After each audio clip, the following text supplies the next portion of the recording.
Épître de Paul aux Romains, chapitre 1er.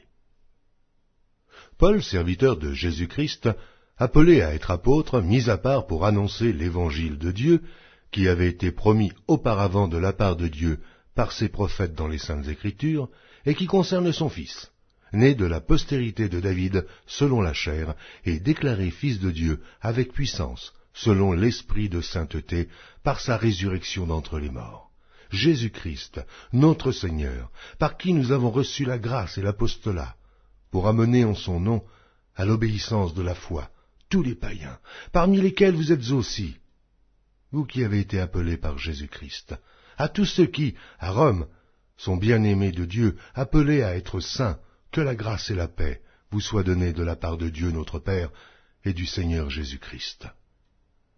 Je rends d'abord grâce à mon Dieu par Jésus-Christ au sujet de vous tous, de ce que votre foi est renommée dans le monde entier. Dieu, que je sers en mon esprit dans l'évangile de son Fils, m'est témoin que je fais sans cesse mention de vous, demandant continuellement dans mes prières d'avoir enfin, par sa volonté, le bonheur d'aller vers vous. Car je désire vous voir, pour vous communiquer quelques dons spirituels, afin que vous soyez affermis, ou plutôt, afin que nous soyons encouragés ensemble au milieu de vous, par la foi qui nous est commune, à vous et à moi.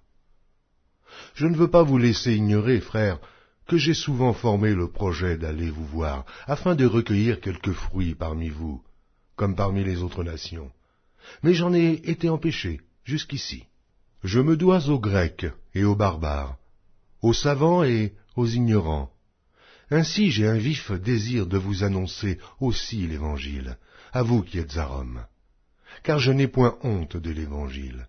C'est une puissance de Dieu pour le salut de quiconque croit, du juif premièrement, puis du grec, parce qu'en lui est révélée la justice de Dieu par la foi et pour la foi, selon qu'il est écrit, « Le juste vivra par la foi ». La colère de Dieu se révèle du ciel, contre toute impiété et toute injustice des hommes, qui retiennent injustement la vérité captive. Car ce qu'on peut connaître de Dieu est manifeste pour eux, Dieu le leur ayant fait connaître. En effet, les perfections invisibles de Dieu, sa puissance éternelle et sa divinité, se voient comme à l'œil, depuis la création du monde, quand on les considère dans ses ouvrages. Ils sont donc inexcusables, puisqu'ayant connu Dieu, ils ne l'ont point glorifié comme Dieu, et ne lui ont point rendu grâce.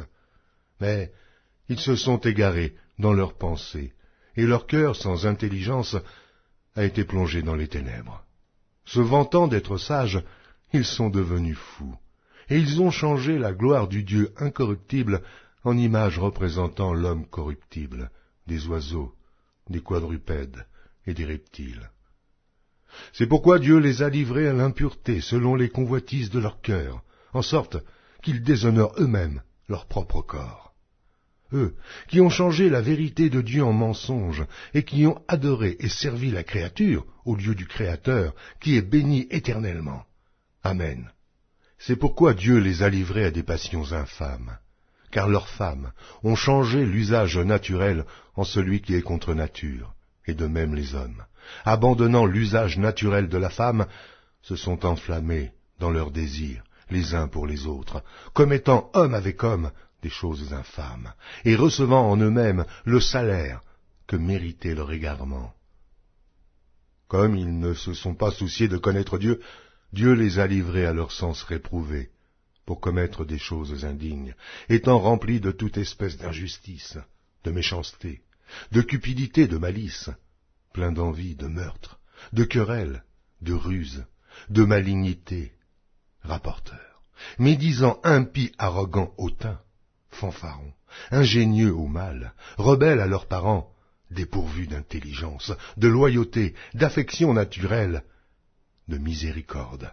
Eh bien, qu'ils connaissent le jugement de Dieu, déclarant dignes de mort ceux qui commettent de telles choses. Non seulement ils les font, mais ils approuvent ceux qui les font.